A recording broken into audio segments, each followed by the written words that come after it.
Is it crazy that I don't like onions, but I love the flavor of onion? So I'm making guacamole, and I'm going to show you guys how I do it without using onion, or without using onions in their natural state, right? We're going to use some onion powder today. So we have our avocados here. We have some lime, of course. I'm going to do, sometimes I'll use fresh jalapeno. It just depends on my mood. But today we're going to use these jalapeno slices. We're also going to use some tahini. This is going to give it an extra lime kick and some additional flavor. We have some kosher salt, and we have some cilantro. So let's go ahead and assemble this.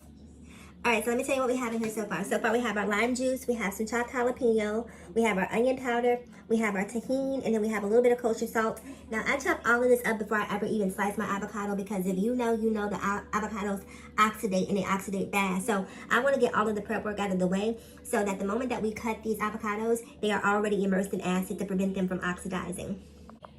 Okay, we have our avocados in. We're going to go ahead and get these mashed. I want mine to have texture to it, right? I want it chunky but funky. So we're not going to try to blend this until it's a paste. We want it, again, to have some texture, some layers in there.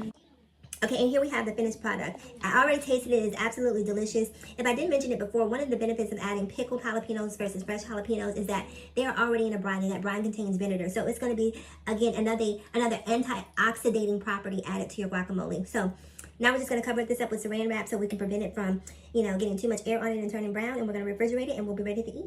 One of my favorite ways to eat guacamole is not even with Mexican food. I love guacamole on a turkey sandwich. If you make a turkey bacon club with lettuce, tomato, and then choose to use guacamole instead of using mayo, I promise you it's going to change the way that you look at guacamole. It's not just for Mexican food.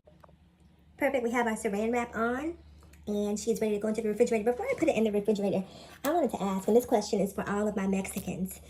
When you make guacamole, do you leave the pit in the guacamole? I heard it prevents oxidation, but I want to ask people who actually have been making guacamole for their entire life, whether or not this is helpful to prevent the oxidation. Comment below.